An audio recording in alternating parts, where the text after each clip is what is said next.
सत्साई जी।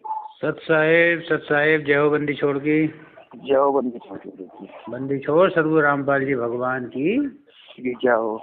और सुनाओ जी। बस दया है मालिक की। आप बताओ कैसे कैसे चल रहे हैं आपके हालचाल। और जो हमने सुना वो सही है। क्या बोले जी? तुम्हें भी राहुल दास की शिकायत में आ गए क्या? नहीं बोले जी, राहुल दास के शिकायत में क्यों आएंगे हम? हमने तो जो परमात्मा के उसमें प्रमाण देखे हैं, परमात्मा जो कह रहे हैं वो चीज।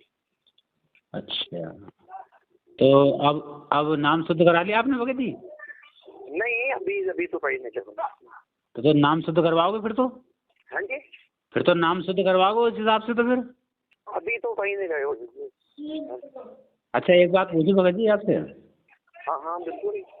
भाई आपने सात संगति में जो इतने तुम हाँ जी, जहाँ जहाँ गए और जो जो देखा अनुभव किया, हाँ जी, तो उसके हिसाब से अगर हम राहुल दास की बात माने, राहुल दास जो प्रमाण दिखा रहे हैं, ध्यान रखना मेरी बात, तो राहुल दास दिखा के हमें कहाँ बताएंगे कि मैनेजमेंट सही है?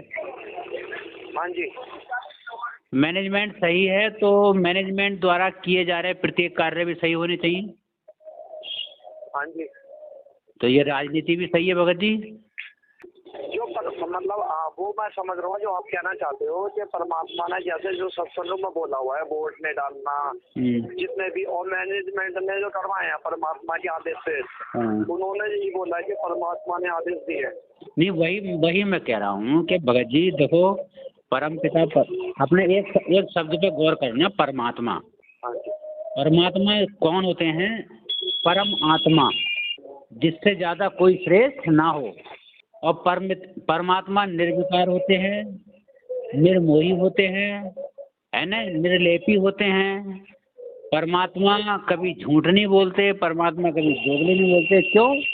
परमात्मा एक जीव नहीं है, परमात्मा जो है एक शक्ति है, एक ऐसी शक्ति, नियमों की शक्ति जो स्वयं अपने नियमों में बनी हुई है, अपने नियमों में कभी बदलाव नहीं करती।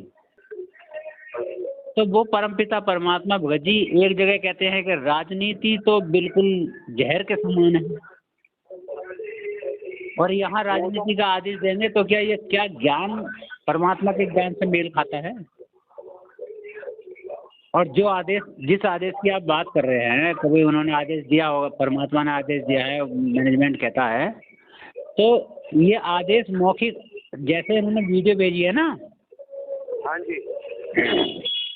ये 2 वीडियो आई हैं, ऐसी राजनीति वाली वीडियो दिखाते हैं कभी। हाँ, वीडियो में राजनीति कहते हैं कि हाँ भी तुम्हें राजनीति करनी है, वोट डालने हैं और तुम्हें धरने देने हैं, तुम्हें CBI जांच करवानी है इनकी और इनकी। कहीं कहा है आज से पहले क्या भगत जी? और 2014 में बरवाला कांड हुआ है ना। हाँ जी।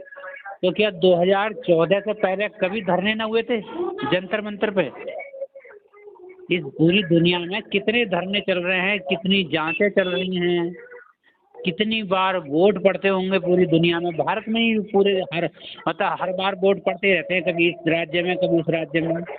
पहले से तो कभी परमात्मा ने ना कही कि उस फला पार्टी को समर्थन करो, वहाँ जाके उसकी जांच करवाओ, उसका ये करो, उसका वो करो, उसका ऐसा करो, कोई आप जो है SC एक्ट में जाओ, ये है, कभी ऐसा नहीं कहा। तो क्या परमात्मा के जाने के बाद जो आदेश हमारे सम्मुख है ही नहीं, क्या उन आदेशों को तुम मानोगे खाली पीले पर्चों को? वो चीज तो भरत जी है कि परमात्मा के आदेश जो मतलब मैनेजमेंट के थ्रू आ रहे हैं, परमात्मा चलो वहाँ से कुछ बोलते हो और जो आपकी तरफ से उसमें चेंजिंग कर देते हो, अब वो करते होंगे, वो मैं हो सकता है, ये हम नहीं समझ पा रहे, ऐसा हो सकता है। लेकिन जो पवन भगत जी ने किया है भगतों के साथ में, वो भी उन्होंने ठीक ही नहीं किया। अभी आएंगे तो उसी पॉइंट पे आएंगे। अभी दूसरा पॉइंट और सुनो भगत जी, उसी पॉइंट पे भी आएंगे। अभी उस पॉइंट पे भी आएंगे, पवन भगत जी वाले पे भी आएंगे। अभी और दूसरी बात ये सुनो कि देखो, परमात्मा के बारे में ये बताया गया है कि परमात्मा जो आदेश दे रहे हैं वहाँ से जेल से, हाँ जी, है ना, वो इनमें ये चेंज कर लेते हैं। हाँ जी। तो क्या जो 27 साल से परमात्मा ने जो प्रवचन दिए हैं, जो सत्संग बोले हैं, हाँ जी। तो वो तो फिर उस हिसाब से फेल है। जैसे परमात्मा गीता का उदाहरण देके कहते हैं, करवा लिया। परमात्मा क्या कहते हैं, गीता गीता ये पढ़ाते हैं। हेलो, हाँ जी, हाँ जी, सुन रहा हूँ जी। मैं परमात्मा क्या कहते हैं गीता पढ़ाते वक्त, यदि आप जो है इसे काल को भगवान मानोगे, हाँ जी। अजन्मा और अविनाशी मानोगे, तो गीता के वो अध्याय फेल हो जाते हैं जिसमें ये कहा है 5वें अध्याय के 3 चौथे श्लोक में, दूसरे अध्याय के 10वें और 12वें श्लोक में कि मैं तो मेरा जन्म मृत्यु होता है, मैं अजन्मा नहीं हूँ, मैं अविनाशी नहीं हूँ, तो वो फेल हो जाते हैं। हाँ जी। कहा नहीं परमात्मा ने। जब परमात्मा गीता के काल को ये कह सकते हैं कि जो लोग उसे अजन्मा या अविनाशी मानते हैं, तो फिर उसके गीता के ये अध्याय ये श्लोक फेल हो जाते हैं।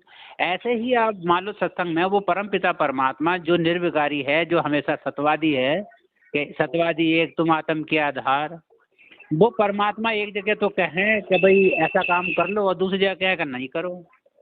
परमात्मा ने 40,000 फोर्स के सामने, सारी दुनिया के सामने क्या कहा है, राष्ट्रीय समाज सेवा समिति RSS मेरा नहीं है। तो किसने, उसने पत्रकार ने क्या पूछा, अरे महाराज कैसी बात कर रहे हो, वो गुंडे आपके थे, मेरे नहीं थे, राष्ट्रीय समाज सेवा समिति के। क्या आपने तो बनाई है वो समिति? मैंने नहीं बनाई है, वो अपने आप ही बन रहे थे। हाँ, वो राष्ट्रीय समाज समिति अलग है ना भगत जी, मैनेजमेंट अलग है। ठीक भगत जी, मैं यही बात आपके मुंह से सुनना चाह रहा था। हाँ जी। मैं ये सुनना चाह रहा था कि ये मैनेजमेंट अलग है। मैनेजमेंट क्या है? इंग्लिश का शब्द है मैनेजमेंट। मैनेजमेंट है प्रबंधकर्ता, यानी कि जो प्रबंध करते हैं वो होते हैं मैनेजमेंट। और प्रबंध करने वाले कौन है मालूम है आपको? प्रबंध करने वाले हैं महेंद्र, बसंत सैनी, बलजीत, राम कुमार ढाका, मंजू, और ये जितने और कोऑर्डिनेटर हैं, स्टेट कोऑर्डिनेटर वगैरह, और उनका दामाद, और ये उनके और जो उनके मतलब और हैं कुंभदार, सब कुछ हैं, यही मैनेजमेंट में है, क्योंकि ये सारे राष्ट्रीय समाज सेवा समिति के सदस्य हैं और यही सारी देख रेख कर रहे हैं। मैनेजमेंट कोई अलग से नहीं है। तुम सोच रहे हो कि मैनेजमेंट अलग से हो, यही है सब। ना तो एक बात बताइए भगत जी, परमात्मा के रहते रहते कभी भी मैं परमात्मा के ट्रस्ट का नाम चेंज नहीं हुआ। बंदी छोड़ भक्ति मुक्ति ट्रस्ट को बदल के इन्होंने तो कबीर परमेश्वर भक्ति ट्रस्ट कर दिया। पहले क्यों नहीं चेंज हुआ बताइए? वो तो मुझे भी नहीं पता। जैसे उदाहरण के तौर पे जब कांग्रेस सरकार थी तो इलाहाबाद को इलाहाबाद कहते थे। अच्छा। और आज भाजपा आ गई तो इलाहाबाद को प्रयागराज का नाम दे दिया गया। वो तो वहाँ के लोग और वो स्थान तो वही रहेगा, लेकिन इन्हें नाम बदलने की क्या आवश्यकता थी इन लोगों को, राजनीतिज्ञों को? ऐसे इन्होंने कमेटी का नाम बदल दिया। और उसमें आपने एक बात का ध्यान किया, जहाँ उस कमेटी में जो फोटो लगता है, हाँ जी, जब कमेटी चेंज होती है तो एक ग्रुपिंग फोटो लगता है। अच्छा। जो पहली वाली जो गुरुजी के नाम समिति थी उसमें गुरुजी बीच में खड़े हैं। हाँ, वो फोटो को कटिंग करके उन्होंने अलग साइड में चलाया, महेंद्र को बीच में चलाया। हाँ, तो उसमें वो फोटो कटिंग करने वाले आप तो है नहीं ना, मैं हूँ। वो कौन है फिर? वो मैनेजमेंट है या राष्ट्रीय समाज सेवा समिति के हैं? जब राष्ट्रीय समाज सेवा समिति गुरुजी की नहीं है और आप कह रहे हो कि वो मैनेजमेंट अलग है समिति अलग है, तो ये मैनेजमेंट वाले वो समिति वाले तो करेंगे नहीं, आपके अनुसार वो अलग बता रहे हो आप, तो फिर मैनेजमेंट वाले करेंगे इस काम को क्यों जी? इस काम को मैनेजमेंट वाले ही तो करेंगे फिर। जब अगर वो ही देख रेख कर रहे हैं तो यही करेंगे सब। अच्छा, गुरुजी के नकली साइन बनाने की इन्हें क्या आवश्यकता पड़ गई वो आश्रम की जमीन हड़पने के लिए? गुरुजी के जो पैन कार्ड पर साइन बने हुआ, मैं नौकरी करता हूँ, मेरे साइन बैंक में, पैन कार्ड में, मेरे सारी सरकारी दस्तावेज में एक जैसे साइन है।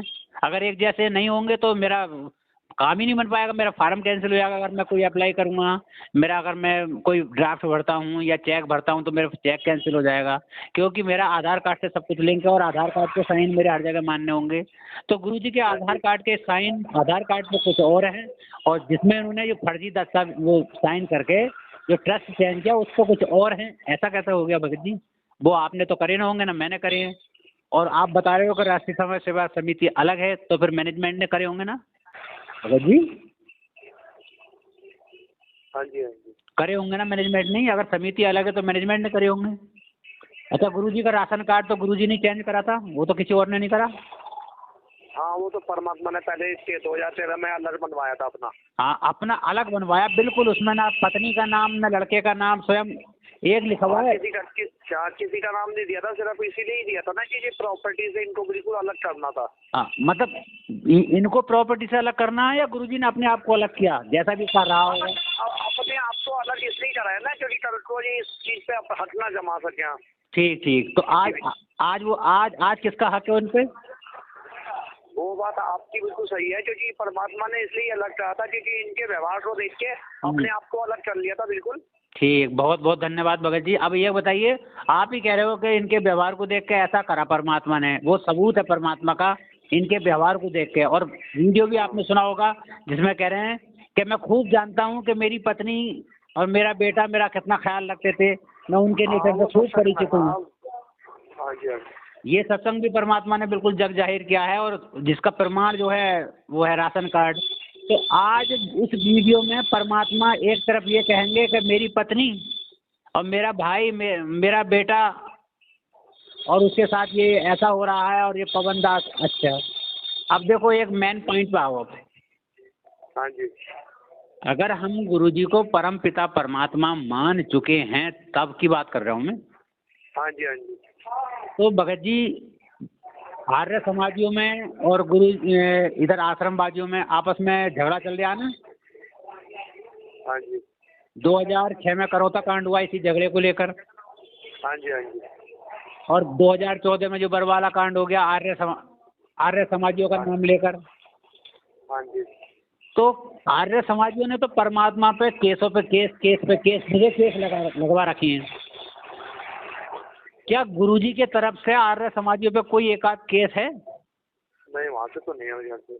तो फिर क्या परमात्मा किसी पे केस करते हैं? परमात्मा तो किसी पे भी नहीं करते, इनके लिए सब एक समान है। जब परमात्मा किसी पे केस नहीं करते, क्या किसी के खिलाफ परमात्मा ने FIR करी है किसी आर्य समाजी के खिलाफ? नहीं। तो फिर परमात्मा ने क्या पवन दास के खिलाफ आप FIR कैसे कर दी? हाँ, वो तो परमात्मा के लिए तो सारे बच्चे हैं। वो बात आपकी सही है, ये तो सारा मैनेजमेंट नहीं है। फिर तो अब यह बताओ, गुरुजी का नाम लेके अभी आप कह रहे हो कि ये मैनेजमेंट ने करा है कि FIR भी उन्होंने करी है, तो वीडियो में भी दिखा रहे हैं कि गुरुजी कह रहे हैं कि मैंने FIR करी है इसके नाम, लेटर में भी यही दिखा रहे हैं। तो क्या परमात्मा FIR कर सकते हैं? अब आप जगत में देख लो, जैसे शंकर जी का कोई भगत है। हाँ जी। और वो शंकर जी को मानता है तो शंकर जी भी प्रसन्न। कुछ दिनों बाद उसके मन में आती है कि मैं शंकर जी को नहीं मानता, और ना मान के वो विष्णु जी की पूजा करने लगा। अच्छा, तो क्या शंकर जी उसके खिलाफ FIR कर देंगे? क्यों सर भगत जी? हाँ जी। शंकर जी उसके खिलाफ FIR कर देंगे कि फला भगत ने मुझे पूछ के मेरी आड़ में जो है मेरे भक्तों को लूट रहा है। ये तो ये परमात्मा के गुण हो सकते हैं? नहीं, तो फिर आप क्या कहना चाहते हो? मैं यही कहना चाहता हूँ कि जो परमात्मा है ना, हाँ जी, वो ना कभी FIR करने सतलोक से यहाँ आया जगत काल के लोक में, हाँ जी, न किसी भगत की आश्रम में एंट्री करने मना करने आया है कि फला भगत की एंट्री आश्रम में बंद कर दो।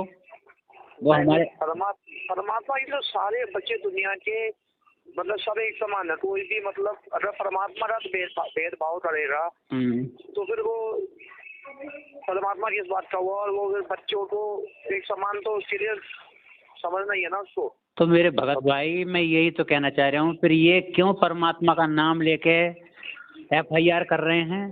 क्यों परमात्मा का नाम लेके जो है पीले पर्चे निकाल रहे हैं? क्यों परमात्मा के नाम पे ये 3 दिन का पाठ कर रहे हैं, 6 दिन का पाठ कर रहे हैं, आए दिन पाठ कर रहे हैं, जबकि परमात्मा ने स्वयं क्या रखा है? सत्संग में आप सुनिए, जब परमात्मा गांव-गांव सत्संग वो पाठ करने जाते थे घर घर, तो परमात्मा कहते थे कि शुरू में जब पाठों की संख्या कम थी तो मैं घर घर पाठ करने जाता था। जब पाठों की संख्या की अधिकता हो गई तो क्या करते थे?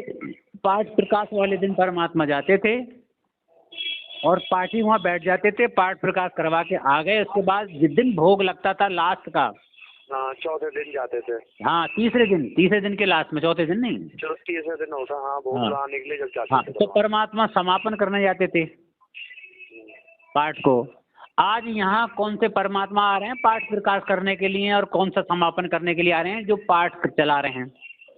जबकि 2014 में बरवाला कांड हुआ है, 2014 के बाद इन्होंने नहीं देखा। जब इन्होंने देखा कि संजय या वो पवन के साथ संगत इतनी तेजी से क्यों जुड़ रही है, अरे कि भाई ये भोग लगाते हैं, तो उन्होंने भोग देखा भगत जी, ये मैं बता रहा हूँ, ये बिल्कुल रियल बात है। तो इन्होंने देखा कि अरे भोग से जुड़ रही है इनके यहाँ संगत, तो इन्होंने भोग के बजाय पाठ शुरू कर दिया कि इसे डबल फायदा होगा, पाठ के पैसे भी आएंगे और पाठ भी होगा। और उस पवित्र ग्रंथ को पढ़ने ये बैठ गए बिना आदेश के। परमात्मा ने साफ साफ कहा कि गुरु बिन धर्म यज्ञ जो करे और मिथ्या जाओ कभी ना फले।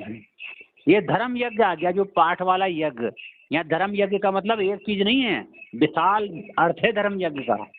जो पाठ खास करके पाठ है। और देखो भगत जी, रही बात 42 मिनट के भोग की आरती, जो लोग कह रहे हैं ना कि 42 मिनट की भोग की आरती नहीं करनी चाहिए, भगत जी पाठ तो जैसे कोई अनपढ़ भगत है ना, उसे नहीं आती कोई सी भी आरती पढ़नी, ना अन्य देव की आती, ना उसे मंगलाचरण भी याद है, तो क्या वो परमात्मा के आगे भोग बना के अपने घर का जैसे भी उसे बन पाया? और वो परमात्मा को कह के, है परमात्मा ये आप मतलब स्वीकार करो मुझ दास का, तो क्या वो भोग न लगाएंगे मालिक? नहीं, तो परमात्मा ने हमें अनदेव की आरती दी हुई है भगत जी, वो तो परमात्मा ने हमें वो दी हुई है ना अनदेव की आरती। वही कह रहे हैं पाठ। बिल्कुल बिल्कुल आप सही जगह जा रहे हो। अब यहीं सुनो, अब जब पाठ शुरू होता था, आपने कोई आपने आश्रम से नाम लिया था या यहीं से सेंटर से? नहीं, आश्रम से लिया था 2013 में। 2013 में, यानी कि तो तुम्हारे पास आश्रम की एक किताब होगी। हाँ वो हो जी रखी हुई पुरानी है। हाँ, तो मेरे पास है 2011 वाली किताब है, पुरानी वाली, भक्ति बोध। उसमें देखो साफ साफ लिखा हुआ है, जब जहाँ भोग की आरती लिखी हुई है, हाँ जी, तो उसमें जब पाठ प्रकाश पहला शुरुआत होती थी पाठ प्रकाश के पहले दिन की, तो पहले दिन क्या कहते हैं कि पहले दिन का भोग जो है गुरुदेव का अंग पूर्ण होने के बाद भोग वितरित कर देना चाहिए, यानी कि भोग बना। तो भगत जी अगर पाठ का भोग है तो अभी तो पाठ शुरुआत हुआ है, तो भोग तो उस दिन भी लगा। हाँ। दूसरे दिन की बात बताता हूँ। दूसरे दिन परमात्मा ने क्या लिखा उसमें किताब में कि मध्य का भोग जो है अन्नदेव की छोटी और बड़ी आरती पूर्ण होने के बाद भोग वितरित करना चाहिए। तो यानी कि अन्नदेव की छोटी और बड़ी आरती से भी भोग लग जाता है। हाँ जी, यानी कि गुरुदेव के अंग से भी भोग लगा, हाँ जी, अन्नदेव की छोटी और बड़ी आरती से भी भोग लगा, और तीसरे दिन परमात्मा कहते हैं कि पूर्ण भोग यानी कंप्लीट भोग लगता है तीसरे दिन। तो वो परमात्मा की साखी पूरी होने के बाद, साखी एक बहुत बड़ी शब्दावलियां हैं कि परमात्मा की साखी पूर्ण होने के बाद कंप्लीट भोग लगता है। और वो कंप्लीट भोग जो है 42 मिनट की भोग की आरती से लगता है। तो भगत जी ये जो पाठ है, पाठ तो अलग चल रहा है, प्रकाश कर दिया उसका, पाठ का पाठ चल रहा है वो उधर। भोग हमारा पहले दिन भी लगा, भोग दूसरे दिन भी लगा और भोग तीसरे दिन भी लगा, उसका पाठ से क्या ताल्लुक? और भोग उस दिन भी लगता है जिस दिन पाठ नहीं चलते। तो ये तो ऐसा है भगत जी कि जैसे आपने मान लीजिए, जैसे परमात्मा कहते हैं कि हमने वो देखी महाभारत या रामायण देखी, पूरी रामायण देखोगे तब भी वही लाभ मिलेगा।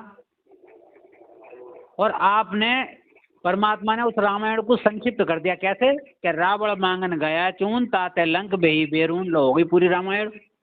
हाँ वो तो परमात्मा ने बताया, वही चीज सभी उसमें एक एक सारी रामदेव की आरती में, हाँ सारी ग्रंथों का सार है।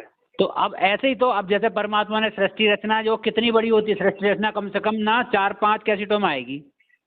हाँ जी। और परमात्मा ने एक शब्द में सृष्टि रचना सुना दी है, एक उसमें साखी में काय में, कि गरीब अक्षर पुरुष एक पेड़ है, कबीर अक्षर पुरुष एक पेड़ है, निरंजन बाकी डार, तीनों देवा शाखाएं और पात रूप संसार लो, हो गई पूरी सृष्टि रचना।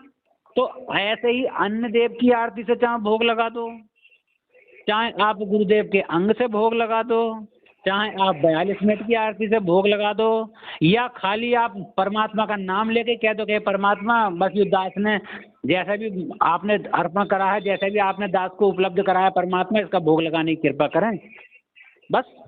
तो क्या ध्यान लगेगा? तो परमात्मा का आदेश तो हमारे लिए वो है ना, अंतिम की आरती का वो आदेश, पाठ आस्था वो आदेश जो है वो आदेश नहीं है भगत जी, वो आदेश नहीं है, वो एक नियम है। अच्छा ये बताओ, आपने रास्ते में कुछ लेके खा लिया, हाँ जी, अन्य देव की आरती पढ़ी आपने? वो मैं समझ रहा हूँ, हम नहीं कई बार नहीं पढ़ पाते हमेशा। नहीं क्यों? फिर वही तो परमात्मा ने ये कहा है कि जो परमात्मा को बिना अर्पण किए जो भोग लगाते हैं यानी कि खाते हैं, पाप का भोजन खाते हैं। तो फिर हम तो रास्ते में जो कुछ खा लेते हैं, मूंगफली ले ली या कुछ कुछ भी, हाँ वो पाप का भोजन हो गया, अगर उसको परमात्मा को भोग लगा के नहीं खा रहे तो नहीं तो हो गया वो पाप का भोजन। हाँ जी, इसे फिर पाप का भोजन कैसे ना हो, क्या करना चाहिए? तो परमात्मा ने ये बोला हुआ ना उसके लिए, अनदेव की आरती अगर कुछ भी खा रहे हो तो आप परमात्मा को पहले अनदेव की आरती करो।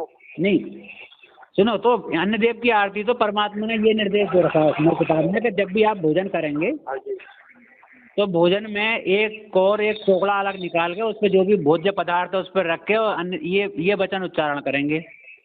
हाँ जी, तो परमात्मा ने तो ये तो नहीं कहा कि आप मूंगफली खा रहे हैं या कहीं समोसा खा रहे हैं तब भी करें, ये तो नहीं बोला। हाँ ये तो नहीं बोला क्या? फिर तो वही वाली बात हो गई कि जब परमात्मा सत्संग सुनाते हैं तो एक पोता अपने दादा से कह रहा है कि दादा हुक्का क्यों पी रहे हो, सिगरेट क्यों पी रहे हो? तो क्या बात हो गई भाई कि गुरुजी ने तो तम्बाकू को मना करा है। अरे क्या वो तम्बाकू नहीं, वो तो हुक्का को मना करा है, तो सिगरेट को मना थोड़ा करा।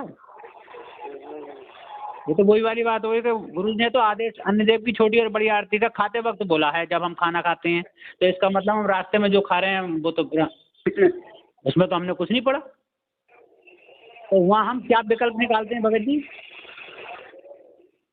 वहाँ परमात्मा कहते हैं कि परमात्मा जो भी काम करे सबसे प्रथम परमात्मा को रखे, कहते हैं मालिक।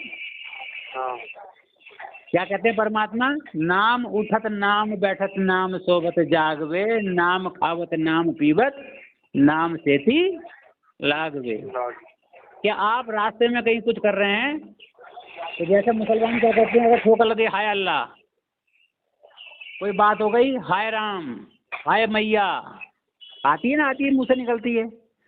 हाँ जी, तो एक भगत का स्वभाव बन जाता है जब वो भक्ति मार्ग में आगे बढ़ता है, तो अगर वो कुछ भी चीज का सेवन करता है रास्ते में तो वो पहले परमात्मा का नाम लेता है। परम पिता बंदी छोड़ सतगुरु रामपाल जी बोलते हैं, परमात्मा को तो याद करता ही है, जब भी क्या कुछ भी खाया, देव की आरती नहीं पढ़ पाया था जो धर्मदेव परमात्मा को याद करता है, परमात्मा की आप। तो जब परमात्मा को याद कर लिया तो वो भोग लग गया ना, लग गया।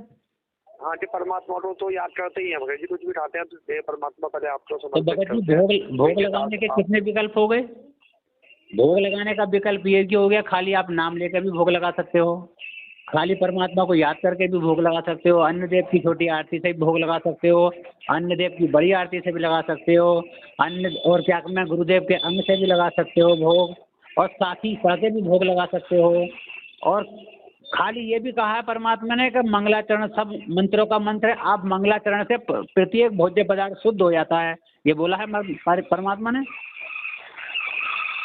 कि अगर कोई भोजन आप खा रहे हो आप मंगलाचरण पढ़ लो तो उससे क्या अशुद्ध भोजन भी शुद्ध हो जाता है। अच्छा, परमात्मा ने कई जगह कहा है।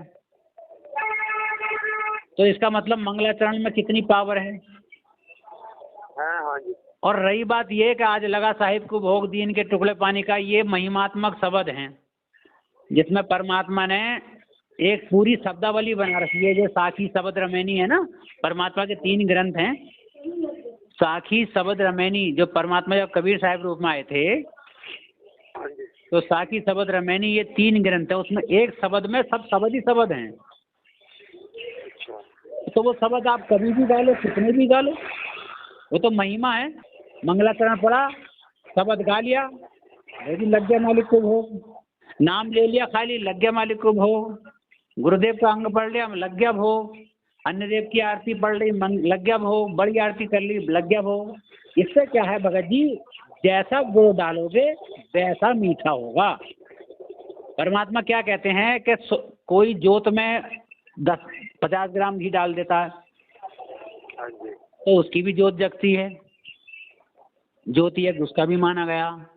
और परमात्मा कहते हैं कि मन माना आप कटोरा भर दो, सुबह भी चले, शाम भी चले, दोपहर में भी चले, ये भी कहा है परमात्मा ने।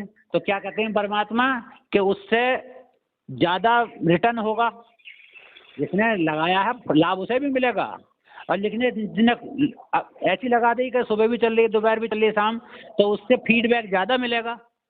जैसे परमात्मा कहते हैं ना कि जैसे आप जो है पूरे दिन में अगर 3 घंटे भी भक्ति कर लोगे तब भी आपके पार होने में संशय नहीं है। एक जगह 24 मिनट की भी कहा है कि 24 मिनट भी कर लोगे तब भी आप पार हो जाओगे, और अगर ज़्यादा कर लोगे तो मेरिट में आओगे, ये भी कहा परमात्मा। जितनी पढ़ाई कर लो जो अच्छे नंबरों से पास हो जाओगे। तो यही तो कहा। तो ऐसे ही भगत जी आप चाहे भोग अन्नदेव का चाहे छोटी आरती से लगा दो, बड़ी से लगा दो, गुरुदेव के अंग से लगा दो, मंगलाचरण से लगा दो, खाली गुरु जी को याद करके लगा दो, या 42 मिनट की से लगा दो, लाभ सबसे मिलेगा। जो बड़ा लगाएगा उसे वैरायटी में आएगा, वो बेनिफिट में आएगा, मेरिट में आएगा। तभी तो 80-20 का पॉइंट बनेगा, 80 और 20% की भक्ति बनेगी। ज़्यादा से ज़्यादा समय करोगे, ज़्यादा से ज़्यादा खुश करोगे परमात्मा को। अब बताओ, जैसे सबरी ने बेर खिलाए। हाँ वो तो भगत जी वो तो पता है, वो तो झूठे खिलाए थे, छक के खिलाए थे सारे। तो उसका झूठ का उसके बेर को खाने का कोई भाव था? वो जो बेर खा रही थी हाँ जी। उसका उद्देश्य भगत जी ये नहीं था कि मैं बेर को झूठा करूं। नहीं, उसका उद्देश्य ये था कि अपने परमात्मा को मीठा खिलाऊं, कड़वा ना हो, जिससे उनका मुंह मतलब थोड़ा ऐसा हो जाए। बताइए।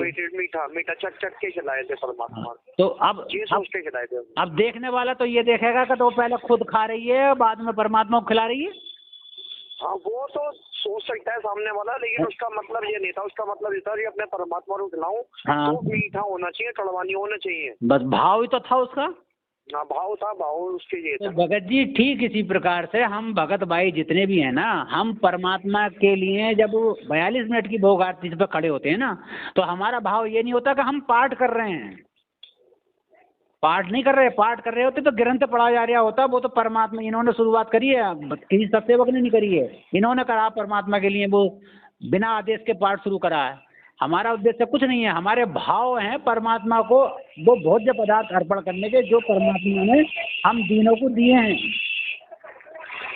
हम उन्हें खिलाकर उस दिन हम ज़्यादा से ज़्यादा परमात्मा की महिमा गाने की कोशिश करते हैं। यही भोग है, और अन्यथा कोई भोग नहीं। घर पे भी लगाते हैं भोग। और सबसे बड़ा भोग के बारे में तुम्हें पता है कुछ? हाँ जी। परमात्मा ने सबसे बड़ा भोग क्या बताया? सबसे बड़ा भोग कौन सा? अगर कभी सुना हो ऐसा भोग जो सारे भोगों का भोग है। सुना नहीं सुना ना? नहीं।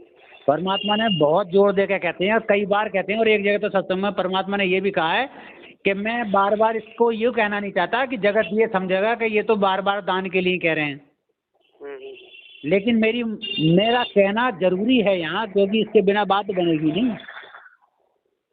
अब वो है सबसे बड़ा भोग दशमांश। अच्छा। अब पूछो कैसे भगत जी? देखो मालिक कहते हैं कि 10वां अंश गुरु को दीजिए, जीवन जन्म सफल कीजिए, यानी जीवन भी सफल होगा और जन्म भी सफल होगा। कैसे सफल होगा? परमात्मा ने वैसे बोला था कि जब हम अंदर से आते हैं तो ज्यादा देने की बोलते हैं पहले। ना भगत जी, इसका उद्देश्य ये नहीं है। अब ध्यान, यही तो वाणियों का रहस्य है। परमात्मा इसमें यहाँ क्या कहते हैं कि जैसे आपने जो भी कमाई की जिस भी स्रोत से, मान लीजिए आपने कोई काम कर रहे हो। 10 मिनट बात करते हैं, सेब बनवाना आया था दुकान पे बैठा था।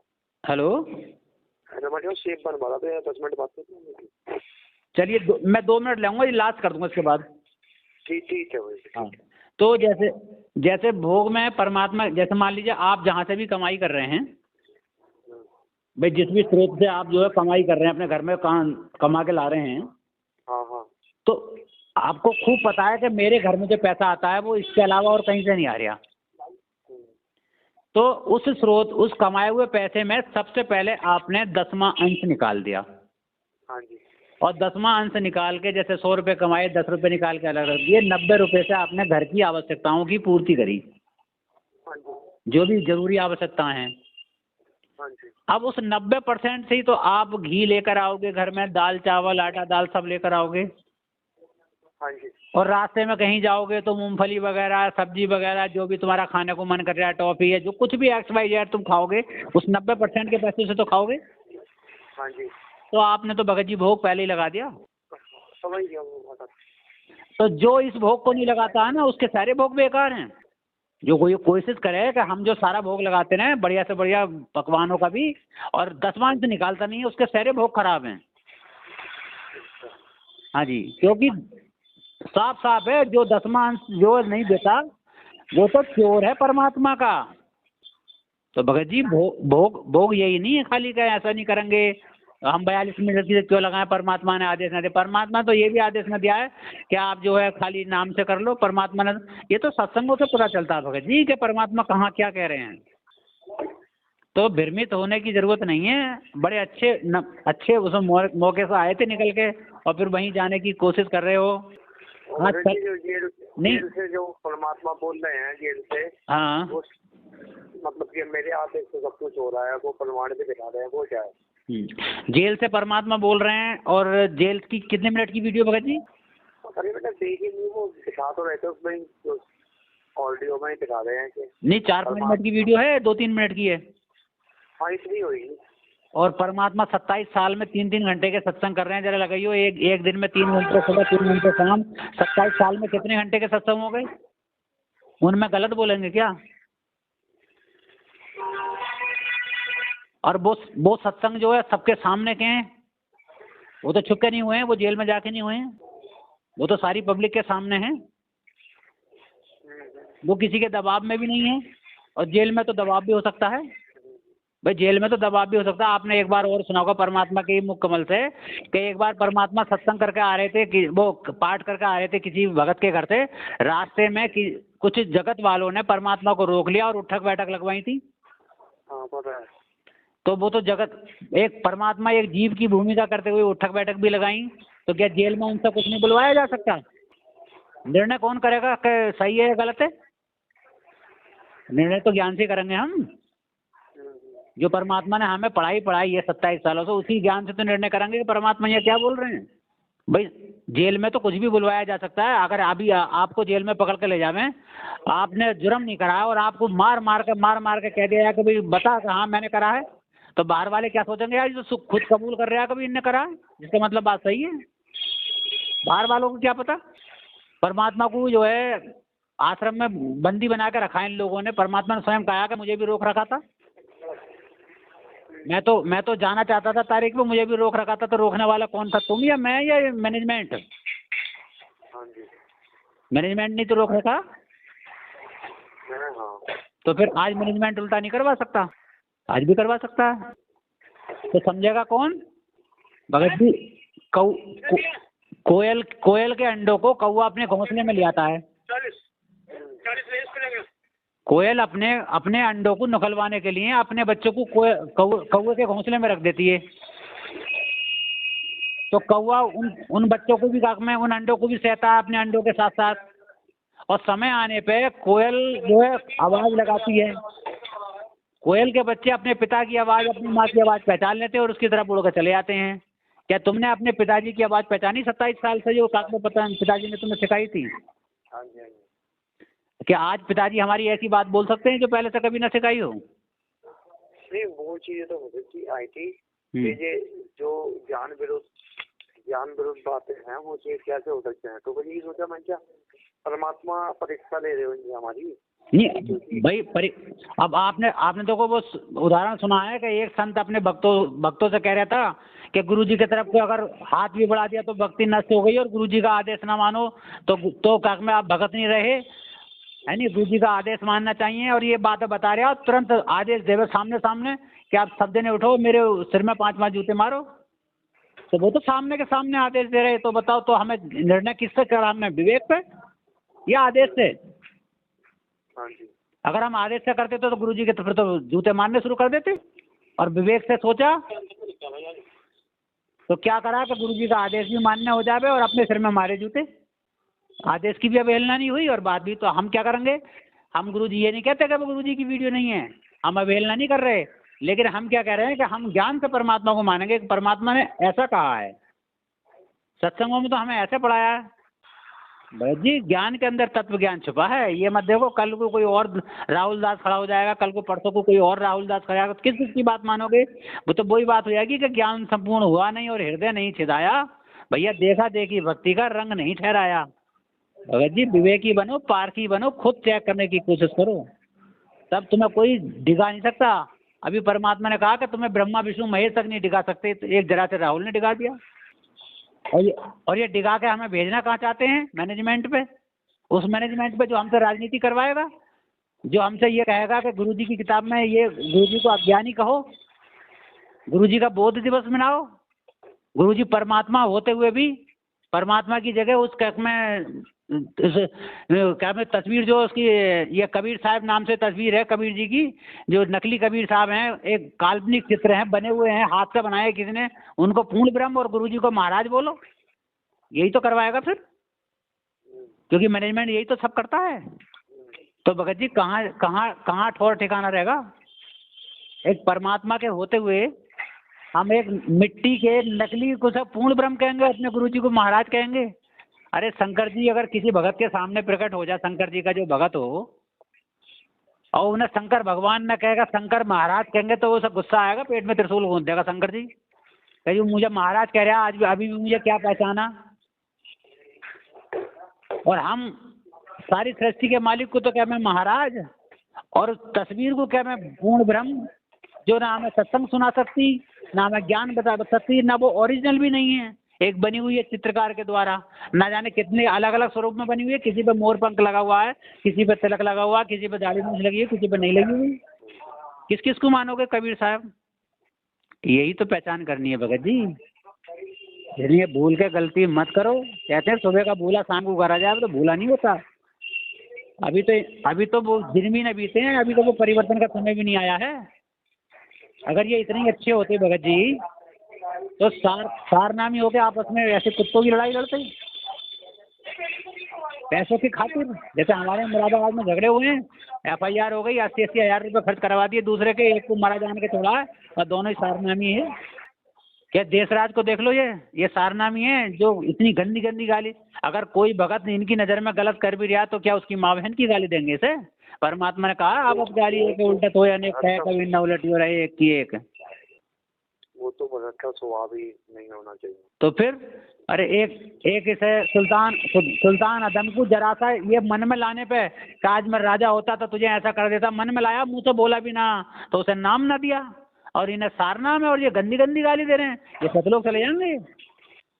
तुम दिल्ली में देख लो, तुम्हारे घर की बात है, परमात्मा ये तस्वीर जो थी मालिक की तस्वीर तो लगी हुई थी वहाँ पे, हाँ जी, और जोत परमात्मा की जगह रही थी। वो जोत में किसी की तस्वीर नहीं थी, जोत तो परमात्मा के नाम से थी। वहीं सारनामी आए थे, लात घूंसे बजाए थे कितने हैं, परमात्मा की जोत भी गिरा दी। शर्म होनी चाहिए भगत जी इन लोगों को, और ऐसे लोगों की तरफ जो बढ़ेगा उसके कर्म खराब हो जाएंगे। बताओ इनका व्यवहार, एक भगत का व्यवहार ऐसा है। मैं तो भगत जी सुन के बड़ा हैरान हो गया कि प्रदीप भगत जी जो अभी तक सत्संग में लगे हुए थे, साथ संगति में आते थे, और वो इनकी मान गए एक वीडियो देख के। अरे परमात्मा, अभी तो समय भी नहीं आया है, परीक्षा में फेल हो गए, अभी तो त्रिकुटी भी ना है, दिल्ली में फेल हो गए।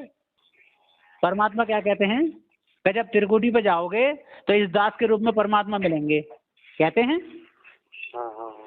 और आपने एक तरफ परमात्मा खड़े होंगे और एक तरफ ये दास खड़ा होगा। अब भगत जी जो परमात्मा को दो मानेंगे उसे तो मिलेंगे हो दो, एक तरफ तो परमात्मा के रूप, जो कबीर साहब के रूप में, जो फोटो वाले के रूप में, और एक गुरुजी के रूप में। वहाँ तो मिलेंगे दो, जो दो मान रहे आप मैनेजमेंट वाले, सब दो मान रहे हैं, उन्हें मिलेंगे त्रिकुटी पे दो। हाँ जी, हाँ जी। और परमात्मा ने क्या कहा कि अगर तुमने उस भगवान की तरफ को झांक भी लिया तो तुम वहीं फेल हो जाओगे। वो तो उधर बोला है दाढ़ी मूंछ वाले की तरफ। हाँ वही तो कह रहा हूँ, झांक भी लिया तो फेल हो जाओगे दाढ़ी मूंछ वाले की तरफ। और भगत जी वहाँ तो परमात्मा झांकने तक वो इतनी बड़ी बात कह रहे हैं कि फेल हो जाएंगे, और यहाँ परमात्मा के सिर पे उस दाढ़ी मूंछ वाली तस्वीर को बैठा के उसे दंडवत प्रणाम करवावें ये लोग और जय जयकार करवावें। तो यहाँ तो ये त्रिकुटी से पहले फेल हैं ये लोग। और जिस भगत ने एक मान लिया है,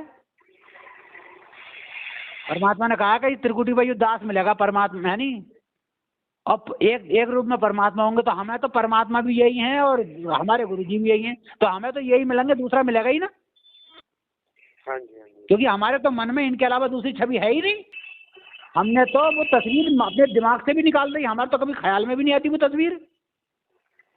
तो हमें तो यही परमात्मा मिलेंगे। परमात्मा ने साफ साफ कहा कि जैसी भावना तुम्हारी इस स्थूल शरीर में रहेगी गुरु जी के प्रति, ऐसी तुम्हारी सूक्ष्म शरीर में रहेगी। और सूक्ष्म शरीर में त्रिकुटी बजाता है भगत। तो हमें तो परमात्मा ही दिखाई देंगे, वहाँ क्यों मिलेंगे हमें कबीर साहब?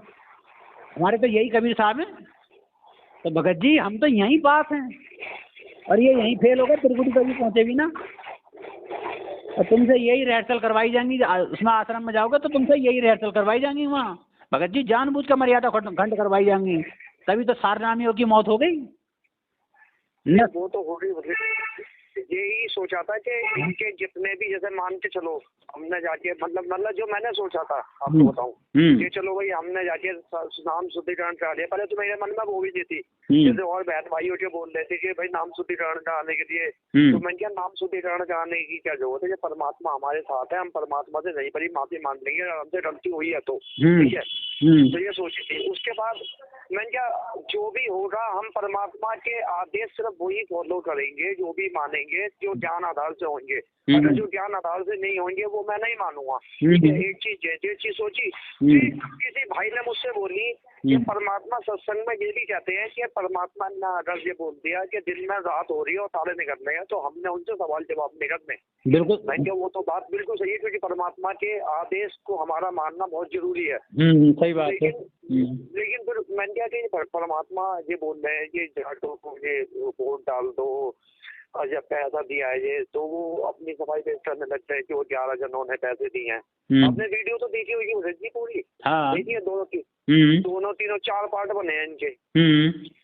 चारों पार्ट देखे मैंने। तो उसमें वो ये आदेश जो पैसों का है वो सारे भरतोड़ा नहीं है, 11 भरतों ने पैसे दिए हैं, वो भी परमात्मा से पूछ के दिए हैं।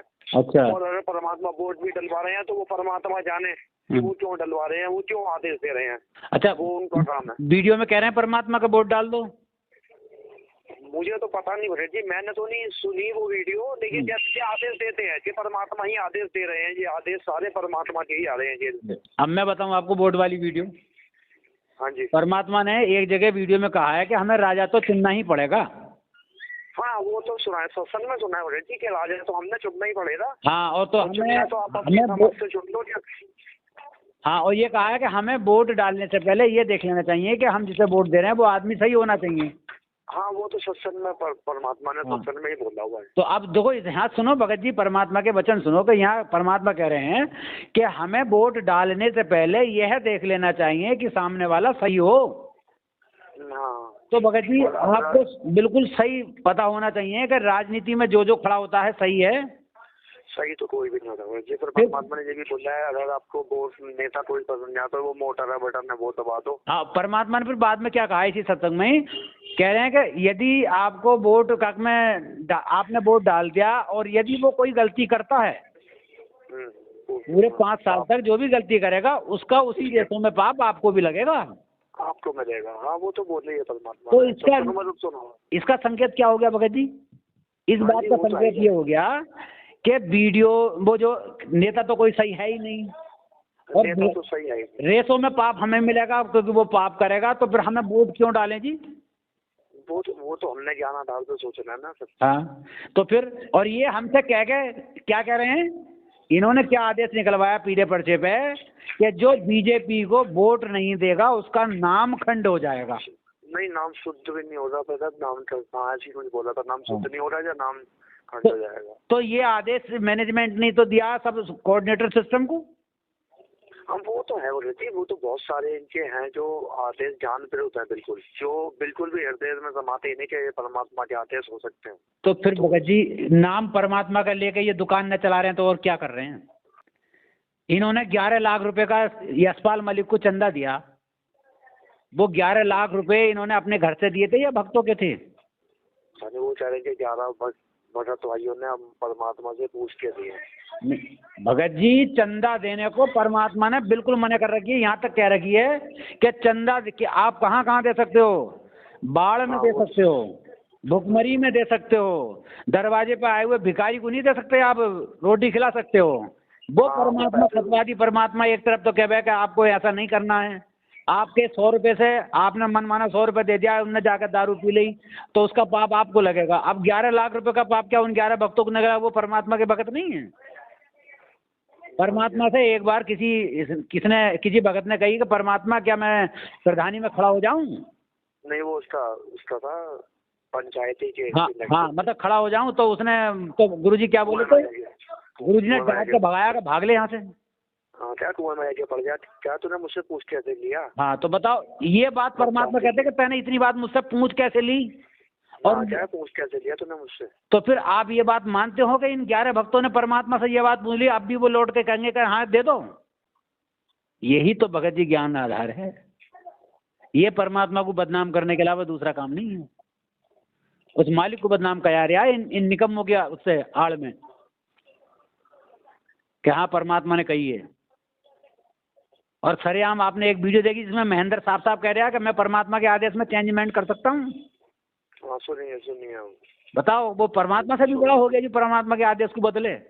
तो वही तो ये कर रहे हैं। जैसे मान के चलो परमात्मा ने कुछ आदेश दिया किसी चीज का, इसे अपनी तरफ से तोड़ मरोड़ के संगत में वायरल कर देंगे। तो भगत जी, इसकी दोषी संगत न बनेगी? हाँ, तो वो तो ये करते ही होगा जी। परमात्मा को बोला, चाहे परमात्मा तो अंतर्यामी है, परमात्मा सब कुछ जानते हैं। फिर इन्होंने परमात्मा को बोला कि परमात्मा हमको ऐसे मतलब ये करना है, तो उन्होंने बोला करवा लो। अब ये संगत में उसको अपने हिसाब से पेश कर देते हैं, परमात्मा ने आदेश दे दिया। ये बात एक बार महेंद्र ने गुरुजी से कही थी, पता है? बरबाला आश्रम में गुरुजी से कही थी कि गुरुजी मुझे भी क्या में गुरुपद वो दे दो, गुरुपद की आज्ञा। अच्छा। परमात्मा ने सत्संग में ही बोला तो परमात्मा ने सर डांटा। अच्छा। कि ढंग से भक्ति कर ले। तो ये निकम्मा फिर भी नहीं माना महेंद्र। इनने बरवाला आश्रम में अलग से शंका समाधान का एक ऑफिस बना लिया अपना गेट पे ही। हाँ, पता है, बना हुआ था। और ऊंचे से चबूतरे पे बैठता था, ऊंचे से सिंहासन पे। अच्छा, उसके अंदर? हाँ, मैं खुद भी गया उसमें एक बार। अच्छा। और भगत जो है वैसे चूतर के बल बैठ के और खिसकते थे आगे को। अच्छा। हाँ, इससे लाइन में जाके और कहते थे भगत जी ये गलती हो गई हमसे, ऐसा हो गया, तो ये समाधान बताता था। अच्छा, संता समाधान कर रहा था। हाँ, तो ये तो पहले से गुरु बना बैठा है, अपने आप को गुरु मान बैठा है इनने। और एक बात बताऊं, गुरुजी केवल कोर्ट की अवमानना जो इन्होंने कराई थी उसके केस में जेल गए थे, और इनके बदौलत एक बार गुरुजी पंचकूला भी चले गए थे कोर्ट में जाने के लिए। वो रास्ते में से उनको बुला लीजिए। हाँ, तो भैया वो कौन थे? राष्ट्रीय समाज सेवा समिति के आदमी थे या मैनेजमेंट थे, या मैं था या आप थे, या राहुल था उस टाइम? यही निर्णय करना है भगत जी। हमें सिर्फ एक पॉइंट देख लेना है, तो सिर्फ एक पॉइंट कि ये लोग गलत हैं, गलत हैं, गलत हैं, हमें इनकी संगत नहीं करनी, नहीं करनी, नहीं करनी। कोई कितना भी कुछ कह दे। चलो बात मान जी, वो तो मैं मानता हूँ कि इन्होंने गलतियां बहुत करी है, बहुत ज्यादा गलतियां करी है, और भगत समाज से करवा भी रहे हैं। लेकिन पवन भगत जी ने जो इनडायरेक्ट आदेश ठोके हैं और भगत भाइयों को ज्ञान मतलब आदेश ठोक के उनकी भक्ति मर्यादाएं तोड़वा दी। अच्छा, एक भी बताओ आप, एक भी। जी, अपनी मर्जी से आदेश कैसे दे सकते हो किसी चीज का? वही मैं कह रहा हूँ, कोई ऐसा एक भी आप बता दो जो बताया हो कि हाँ भाई पवन ने भक्तों की मर्यादा यहाँ खंडित करवाई, यहाँ ज्ञान विरुद्ध आदेश दिया। कोई एक भी बताओ ना। भाई साथ संगति काफी दिनों से करी आपने, एक आधा की बता दो। आप भक्ति विधि में जो चेंजिंग कर रहे हो, अच्छा, अपनी तरफ से आदेश दे रहे हो। भगत जी, मेन पॉइंट भक्ति विधि। परमात्मा की आपने सत्संग सुना होगा इसी के ऊपर जो वायरल करते हैं कि हमें किसी भी भगत के बहकावे में नहीं आना, चाहे वो अपना भगत भाई क्यों ना हो। हाँ जी। अगर वो कहता है कि भक्ति ऐसे करनी चाहिए, भक्ति ऐसे करनी चाहिए, तो हमें अपनी भक्ति विधि में चेंजिंग नहीं करनी है। आप जानते हो भक्ति विधि किसे कहते हैं? विधि वही है जो हम तीनों टाइम जो अपना ना ना ना ना, यही तो अंतर है भगत जी, तभी तो मैं कहता हूँ सुनते क्या हो। आप इसी सत्संग को दोबारा सुनियो। परमात्मा लास्ट में इसी भक्ति विधि का खुलासा करते हैं कि हमें मंत्रों में चेंजिंग नहीं करनी है किसी भी प्रकार की। भक्ति विधि का मतलब है भगत जी मंत्र, और ये जो हम करते हैं ना संध्या आरती, ये नित्य नियम, ये साधना है, ये भक्ति विधि नहीं है। हम ये साधना करते हैं, और वो जो भक्ति की विधि यानी मंत्र की विधि है, मंत्र की तो हम भक्ति करते हैं, परमपिता परमात्मा की मंत्र के माध्यम से तो भक्ति करते हैं। ये तो साधना है, अपने आप को साध रहे हैं। परमात्मा ने तो यहाँ तक भी कह रखा है एक जगह कि आपके ये प्रथम नाम दूसरे नाम ये भी काक में इस काल लोक तक की साधना है, काल लोक तक की भक्ति है। जब तक आपको सार नाम और सार शब्द न मिलेगा आप ना पहुंच पाओगे। ये बात सही है। तो ये जो है ना भक्ति विधि का मतलब मंत्रों में चेंजिंग हमें किसी की नहीं माननी है, कोई खां भी हो, किसी भी प्रकार का, हमारा सगा भाई हो, सगा बेटा हो, सगी पत्नी हो, सगा बाप हो, अगर वो भी कहता है कि मंत्र गुरुजी ऐसे नहीं, गुरुजी मंत्र ऐसा बताते हैं, ऐसा ना तू ऐसे कर, वो नहीं करना। और अंत में फिर ये भी कहते हैं कि अगर कोई भगत भाई गुरुजी से प्राप्त ज्ञान को अगर बताता है तो सुनो, गदगद हो जाओ, और ये सोचो तो इस भगत भाई को परमात्मा ने कितना अच्छा ज्ञान दिया है, अमल करना चाहिए। ये भी तो कह रहे हैं भगत जी। भक्ति विधि का मतलब है हमें अपने मंत्रों में चेंजिंग नहीं करनी है किसी भी प्रकार की, वो है हमारी भक्ति विधि। और बाकी ये तो सब दे ही रखे, नित्य नियम हमारा टाइमिंग है ही दिया हुआ, किताब में साफ लिख रहा है, इसमें क्या चेंजिंग है। और रही बात इसमें ये जो शब्द जो चेंजिंग हो रहे हैं, नित्य नियम में जो चेंजिंग हुआ है, संध्या आरती में चेंज हुआ है नहीं, ये जो चेंज हुआ भगत जी ये ज्ञान के आधार से है। जैसे अभी एक जगह मैं अभी बताऊंगा आपको, जो अभी इसमें बवाल हुआ है लास्ट में, इसमें एक जगह आती है, ये संध्या आरती हम पढ़ते हैं, तो संध्या आरती में एक क्या आता है, लास्ट की बाणी है, सबसे लास्ट की, उसमें क्या लिखे हैं, रामपाल अज्ञान। ना ना, वो लास्ट वाली तो है ही अज्ञान वाली, जो जिसपे अभी इन्होंने बवाल खड़ा करा, ये वाला, ये ना ना, ये कर जोड़ूं विनती करूं धरूं चरण पर शीश, है ना, सतगुरु दास गरीब हैं पूर्ण विश्वेश। अब आप जरा ये जो विनती है निकालिए जरा, कर जोड़ूं यानी हाथ जोड़ूं, कर माने हाथ जोड़ूं और विनती करूं, और धरूं चरण पर शीश, है ना, और सतगुरु दास गरीब हैं, सतगुरु गरीबदास जी हैं। तो भगत जी आप हाथ जोड़ रहे हो, इसमें हम कर जोड़ रहे हो, विनती कर रहे हो, और चरण पर शीश धर रहे हो, किसके, अपने गुरुदेव के। तो अंत में कहते हैं कि सतगुरु दास गरीब हैं, आपके जो गुरुजी गरीबदास जी हैं, रामपाल जी हैं, गरीबदास जी थे, हाँ थे वो तो, अब तो हाँ वो थे, है नहीं थे और है, मैं तो बहुत तरह कहना। तो अब सतगुरु दास गरीबदास जी, सतगुरु रामपाल जी भगवान हैं पूर्ण विश्व बीस। यहाँ हम रामपाल जी भगवान कह सकते हैं, क्यों, हम परमपिता परमात्मा वर्तमान वाले की भक्ति कर रहे हैं, जो परमात्मा पहले लीला कर चुके हैं उनकी नहीं, उनका तो नाम पर्याप्त है, तो कब उनका नाम मिटाया नहीं जा सकता, वो आए थे परमात्मा उस टाइम। फिर आगे क्या कहते हैं कि नाम लिए से सब बड़े, नाम ले तो सब कुछ साथ हो जाए तो सब बड़े, और रिंचक नहीं कसूर, इसमें रिंचक मात भी कसूर नहीं है मेरा, और गरीबदास के चरणों की सिर पर डालूं धूल, गरीबदास जी के सिर डालूं, सतगुरु रामपाल जी भगवान के चरणों की सिर पर डालूं धूल। ये विवेकी ज्ञान है भगत जी। अंत में परमात्मा शब्द गाते हैं वही वाला, तेरा रामपाल अज्ञान किया सतलोक का वासी।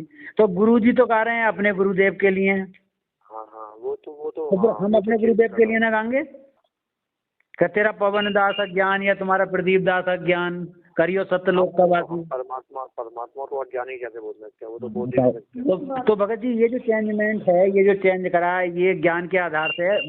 मैनेजमेंट वाला तो कोई ना बोलता ऐसे, वो तो सब ऐसे ही बोले तेरा रामपाल अज्ञान करियो सतलोक का वासी। तो इसी मैनेजमेंट की शरण में जाने की तैयारी में है, बताओ। नहीं मैंने बताया तो था कि वो तो सोचा ही नहीं था। और देखो भगत जी, सब पवन दास की सबसे बड़ी विशेषता बताऊं मैं आपको। हाँ जी। अगर आप विवेकी भगत होता ना तो पॉइंट में समझ जाओगे। पवन दास ने वो काम कर दिया, किसकी रजा से? मैं पवन दास की बड़ाई नहीं करता, किसकी रजा से? उस मालिक की रजा से, मालिक की बुद्धि से।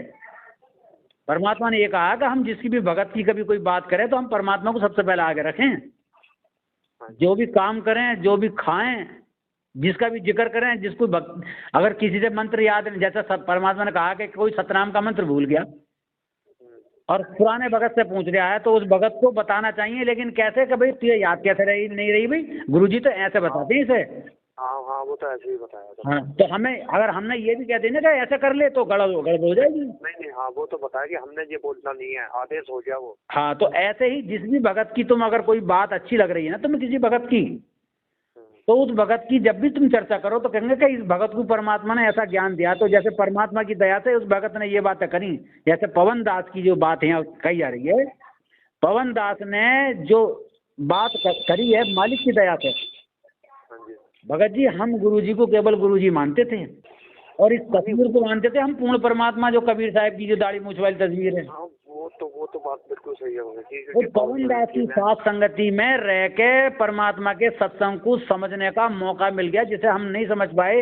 वो मेहर करी परमात्मा ने पवन दास पे, और काक में उस फिर हमें भी मौका मिला, मालिक ने हमारे भी काक में भाग खोल दिए, हम उस परमात्मा को परमात्मा जान पाए। आज हमें स्वयं परमात्मा के अलावा दूसरी चीजें दिखाई देती, जैसे अर्जुन को चिड़िया की शरीर दिखाई नहीं देता, चिड़िया की आंख दिखाई देती थी। जैसे घोड़े को रोड दिखाई देती है, साइड वाले दिखाई नहीं देते, उसकी आंखों पर पट्टा बांध दिया जाता है। ठीक उसी प्रकार से पवन दास की साथ संगति करने के बाद साधुओं की संगति है। पवन दास कोई वो नहीं है, पवन दास भी एक साधु है, जैसे हम सब साधु हैं, संत हैं। तो साथ संगति से हमें यूँ बात मिल गई कि हमें परमात्मा का साक्षात्कार हो गया, तो यही परम पिता परमात्मा है। अब हम गलती नहीं कर सकते भगत जी त्रिकुटी वाली, और फिर हमें भोग हम बिना परमात्मा को अर्पण करे सब कुछ खा रहे थे भगत जी, सारा पाप खा रहे थे। आज परमात्मा ने ऐसी दया करी कि दसमांश तो परमात्मा पहले से लेकर रहे मालिक की दया से। ये भोग की हमें काकमा और वरदान दे दिया परमात्मा ने कि लो भोग का और माल खाओ। क्या परमात्मा साफ खेवे हैं वाणी में, देते को हर देते हैं जिनने दिया है जहाँ तहाँ से आन, हाँ जिसने दिया ही नहीं यानी अनदेवा मांगत फिरे, तो साहिब सुने ना कान। और खैरायत में खैर है यानी बांटने में खैर है, कीजिए आत्म पोष, बांटोगे ना तो तुम्हारे आत्म का कल्याण नहीं होगा। धर्मदास ने कब में 42 मिनट की भोग की आरती करी, उनने भंडारा करा, परमात्मा को आना पड़ गया। आपने जयदेव का उदाहरण सुना है? जयदेव में इतनी सहनशीलता थी, उसे तो सारनाम भी ना मिला है। उन ठगों ने उस जयदेव के हाथ काट दिए, कुएं में फेंक दिया, फिर भी उसने ये नहीं कही उस बंजारों से जिन्होंने निकाला था कुएं में से कि बंजारों मेरे ठगों ने हाथ काटा है। बंजारे ने काफी पूछी कि हम तुम्हारे हाथ तो ठीक कर देंगे, मल्लम पट्टी लगा देंगे, जो उनकी देसी दवाई थी, लेकिन तुम बताओ तो ये तुम्हारा हाल किसने करा? करना कोई ना मेरे कर्म है। हाँ, वो तो वही बोला नहीं बताया। फिर भगत जी वही परीक्षा देखो, फिर बाद में वही ठग वहाँ आ गए उसके उसमें कुटिया पे साधु बन के नकली। फिर भी उस जयदेव ने पहचान लिया, फिर भी ये नहीं कही, न चाहता तो राजा से बक्कल उतरवा देता उनका। हाँ, नहीं बोला अपने मुंह से, बिल्कुल नहीं बोला भगत जी। उन्हें अपने मित्र की भांति प्यार करा, और अंत में जब जाने का समय हुआ तो उन्हें कितना माल लदवाया घोड़ों पे उनके कि मेरे मित्र जा रहे हैं, आज इन्हें राजन इन्हें माल दो। और इसके बावजूद उन्होंने उसके प्रति कुबत करी, और कुबत करने में क्या हुआ, परमात्मा ने शिला गिराई और वो दोनों दब के दब मर गए। और जब उनका समाचार उस जयदेव को मिला भगत जी, 12 साल हो गए उसके हाथ काटे हुए, यानी जयदेव के जब हाथ काटे थे उसके बाद में जब वो मिले थे 12 साल बाद मिले थे उनसे वो ठग। तो 12 साल तक ये तुम देखो, हमारा हाथ का अगर कोई हमारा एक पंजा काट दे हाथ का, तो हमारे काम करने में कितनी दिक्कत हो जाएगी एक हाथ से। और तुम उस जयदेव को सोचो जिसके दोनों हाथ काट दिए, टुंटे टुंटे रह गए थे ऊपर से, वो कैसे लैट्रिन पेशाब को जाता होगा, कैसे पूजा पाठ करता होगा। इसके बावजूद भी उसके मन में दोष नहीं आया जरा सा भी। सामने दुश्मन रह रहे हैं काटने वाले, उनके प्रति कभी भी सोच नहीं रखी। और बाद में जब वो सुन लिया कि वो मर गए भगत जी, उन्हीं टुंटे हाथों से आंसू पूंछ पूंछ कर रोवे, दहाड़े मार मार के कि आज मेरे परम मित्र मर गए। तो उस परम पिता परमात्मा ने उस जयदेव के कर्म में लिखे हुए हाथ काटने का उसका कर्म था, तभी तो कटे तभी तो उन्होंने अपना कर्म स्वीकार करा, क्योंकि हमें जो दुख सुख मिलते हैं वो हमारे कर्म आधार से मिलते हैं। तो उसने जयदेव को, उस जयदेव के परमात्मा ने वो कर्म काट दिए और उसके वो टूटे हाथ 12 साल बाद पूरे कर दे उस मालिक ने। तभी तो कहें परमात्मा इस कर्म ब्रह्म ब्रह्मंड के मैं पल में कर दूं नेस, और जिसने मेरी दुहाई दी, मेरे ऐसा उदाहरण पेश करा, दुहाई माने मेरे जैसा उदाहरण पेश करा जैसे मैं सहनशील हूँ, उसे करो हमारे पेश। तो वो सहनशील परमात्मा आज अपनी सहनशीलता खो के एक पवन दास के विरुद्ध FIR कर सकें? बताओ, ये है ज्ञान विवेक। नहीं मतलब जी वो तो खैर पता था कि परमात्मा तो नहीं कर सकते, ज्यादा मैनेजमेंट के काम है क्योंकि उनके तो अगर मालिक नहीं कर सकते तो वीडियो में भी तो वो कह रहे हैं इस बात को, तो वो वीडियो झूठी हुई ना हुई? वीडियो में साफ साफ कह रहे हैं कि मैंने इस गुरुद्रोही पवन को और संजय के खिलाफ हरियाणा से SP हिसार से FIR करी है, और वही बात लेटर में कह रहे हैं। तो ज्ञान से सोचो भगत जी, परमात्मा आदेश भी दे सकते हैं, कह भी सकते हैं। हाँ वो बात तो सही है, क्योंकि भगत जी ये तो दास के मन में पहले भी आया था कि परमात्मा ने ऐसे सत्संग करे हैं 600 साल पहले के भी कबीर दास जी ने। तो उन्होंने जब कमाल अलग से वो क्या कहते हैं अपना डमडमा खोल लिया था कमाल ने, हाँ तो मैनेजमेंट तब भी था। हाँ तब भी था, ठीक है, तब भी था ना। लेकिन परमात्मा ने ये कभी नहीं सत्संगों में बताया कि 600 साल पहले मैंने कमाल को जो उनने अपना खोला था कि मैंने मैनेजमेंट के अपने भगत भेज के उसको बंद करवाने के लिए भगत भेजे, कभी भेजे? हाँ क्यों, सही बात है, बिल्कुल सही बात है। सोचना नहीं भेजे ना, नहीं भेजे, हाँ कभी नहीं भेजे उन्होंने। लेकिन परमात्मा ने जब नहीं भेजे तो अब क्यों भेजेगा? अब क्यों भेजेगा? परमात्मा कबीर साहब रूप में आए थे, 52 प्रकार से शेख सकी ने परेशान करा, 52 कसूर नाम की किताब है। क्या एक बार भी उसे दुराशीष दिया? तो चलो तब भी दिया, और अपने कमाल ने जो अपना खोला था उसको भी नहीं बंद करवाया कि भाई जाके वो कहने का मतलब है उसके कर्म उसको अपने आप ही मार डालेंगे। बिल्कुल, वो क्या है ना कि राम किसी को मारे नहीं, मारे तो हत्यारा नाम, मारा तो हत्यारा। परमात्मा क्यों बोलेगा कि जाके उसको मतलब FIR कर या जो मर्जी कर, या उसका कमाल का डमडमा खोला हुआ है तो उसको जाके बंद करो जी। वो तो भरत जी ये तो अभी नहीं, ये तो 1 साल पहले ही आ गई थी, क्योंकि मेरे अनजाने में किसी जब हम वहाँ गए थे क्या कहते हैं सत्संगति में सुलेखा बहन क्या पहली बार सत्संगति हुई थी ना, जो मैनेजमेंट में रुकवा दी थी। हाँ तो मैं 4-5 भरत भाई थे, तो हम जब गए थे तो वहाँ जाके बड़ा दुख हुआ कि हमें वापसी आना पड़ गया उसी टाइम में 5 बजे वापसी।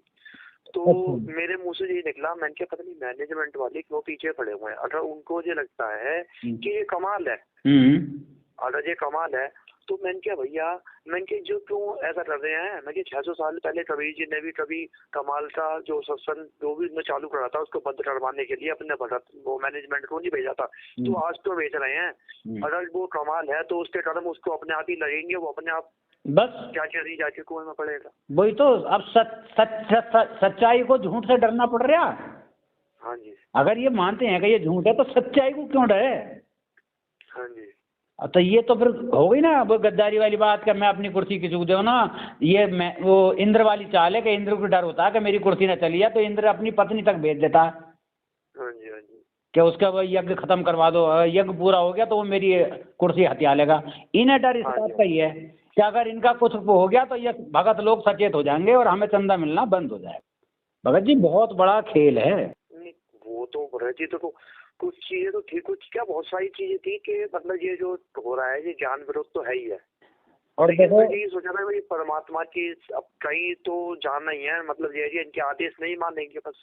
भाई पवन दास ने यही सारी बातें उजागर करी हैं। पवन दास ये कहते हैं कि मेरी बातों को मत मानो, परमात्मा के आदेशों को मानो, ज्ञान से चलो। और वही बात है, बहुत सी बातें देखो हर किसी को नहीं होती है इस बात की। अब संगत में कितने भगत हैं, क्या सबको इन चीज़ों की काक में पता होता है? कोई सत्संग समझ पाता है, कोई नहीं समझ पाता है, कोई अपने हिसाब से समझता है उस वाणी को, कोई दूसरा अपने हिसाब से समझता है, और साथ संगति में बैठ के सबका निचोड़ मिलता है। इसी को तो सलाह मशवरा कहते हैं कि भाई परमात्मा भाई इसमें ये कह रहे, इसमें ये कह रहे। जैसे एक हाथी आया, किसी ने हाथी का कान पकड़ लिया तो उसे लगा कि हाथी कान के बराबर सूप जैसा होता है, किसी ने उसका पैर पकड़ लिया का हाथी खंबे की तरह होता है, किसी ने पेट पकड़ लिया का हाथी मशक की तरह होता है, किसी ने उसकी पूंछ पकड़ ली कि हाथी तो झाड़ू की तरह होता है। यही बात परमात्मा बताते हैं कि ये राम नाम की गाड़ी कोई अपना हैंडल लेके चल रहा है, हट जा मेरी गाड़ी आ गई, कोई पहिया लेकर भाग रहा है, हट जा मेरी गाड़ी आ गई, कोई ब्रेक लेकर भाग रहा है, हट जा मेरी गाड़ी आ गई। तो इन्होंने तो राम नाम की गाड़ी तोड़ दी अच्छी खासी। और जबकि गाड़ी तो जब बनेगी ये सारे एकम एक होंगे। हेलो। हाँ जी, हाँ जी, सुन रहा हूँ जी। तो भगत जी बस मुझे दुख हुआ सुन के कि प्रदीप भगत जी, मुझे दुख इस बात का हुआ कि एक भगत भाई बहुत कम समय, मतलब इतना कम समय रह गया परिवर्तन का, जिसका रिजल्ट आना बाकी है। कम से कम रिजल्ट तो देख लेते कि कैसा रिजल्ट आएगा, किसकी तरफ परमात्मा जाएंगे। ये बता रखा है कि 2023, 24, 25 में रिजल्ट आएगा, परिवर्तन होगा। वो तो है ये भगत जी, टाइम यही है क्योंकि परमात्मा ने सत्संगों में संकेत दिया हुआ है। हाँ, और जो कहे 2023, 24, 25 इनमें ही कर्म होना, परिवर्तन पता न क्या होगा। अरे हम कितना अच्छा कर रहे हैं, हमारे मन को संतुष्टि हो रही, परमात्मा को भोग लग रहा है, मालिक को ज़्यादा से ज़्यादा याद कर रहे हैं, परमात्मा को परमात्मा समाज के हृदय में समाये बैठे हैं। वह परमात्मा कितना खुश है। किसी सत्सेवक का अहित नहीं हुआ किसी प्रकार का भी, फायदे के अलावा। और इन सारनामियों को, इनके आए दिन एक्सीडेंटों में मौत हो रही है, फिर भी समझ जाना चाहिए। ये सारनामी लड़कियां ले लेके घूम रहे हैं, लड़के ले लेके घूम रहे हैं, बदमाश ले लेके घूम रहे हैं। अरे ये भक्तों के लक्षण हैं। और एक भगत भाई पिट रहा है, लौट के जवाब नहीं दे रहा है। तो यही तो परमात्मा, आवत गारी एक है उल्टत हो रे, किंतु परमात्मा कह में कुछ कहिए मत, चाह तो कुछ भी कहवे। उदाहरण दे हमारे जैसे पृथ्वी के उस पर बिस्टा करो, टट्टी फिरो, गड्ढा खोदो, वो कोई कसक नहीं करती, कोई लौट के जवाब नहीं देती। ये ऐसे भगत की रहनी करनी होनी चाहिए। आज इन्हीं के भाव हैं, पास है पूर्ण ब्रह्म दयाल, और मान बड़ाई ईर्ष्या बेअदबी सिरकाल। जो मान बड़ाई और ईर्ष्या और बेअदबी करते हैं, गाली गलौज करते हैं, उनके सिर पे तो काल होता है। अब एक चीज और आई थी आज ही सुनने में मुझे कि जैसे कुछ भगत रोहतक जा रहे हैं नाम शुद्ध कराने, तो वहाँ पर पूछा गया उनसे कि आप कहाँ से आए हो, तो उन्होंने बता दिया जी हम पवन से जुड़े हुए थे, साथ संगति से जुड़े हुए थे। तो अब हमें जिस सब जो भी सामने हमारे आया और हम यहाँ पर शुद्ध कराने आ रहे नाम, तो उनसे पूछा कि आपने पवन को कितने पैसे दिए? तो उन्होंने बता दिया कि हमने इतने दिए हैं भाई सेवा के रूप में जैसे भी। तो उन्होंने बोला कि इतने पैसे आप यहाँ पर दोगे तब नाम शुद्ध होगा आपका। बताइए। तो ये बात आज ही मुझे पता लगी कि भगत ने बताई थी कि ऐसे ऐसे पूछ रहे हैं कि आप पता करो पहले क्या हम वहाँ पर जाएं शुद्धिकरण कराने, और वो ऐसे बोलते हैं। तो मैं क्या भगत झूठ भी तो बोल सकता है कि भाई हमने पैसे दिए ही नहीं। बोले झूठ क्यों बोलेगा, झूठ तो बोले रहेंगे ना, उन्होंने पैसे दिए तो वो झूठ क्यों बोलेगा। मैंने क्या वो तो बात सही है, मैं तो धंधा कर रहे हैं। मैंने क्या ये क्या बात हुई कि माउंट नगर मान के 50,000 दिए, लाख दिए, जो भी दिया उनने, और वो यहाँ पर भी बता रहे यहाँ पर उतने दो वापसी जब तुम्हारा नाम शुद्ध होगा। तो ये तो कब हो गया, बिजनेस हो गया पैसे के भूखे।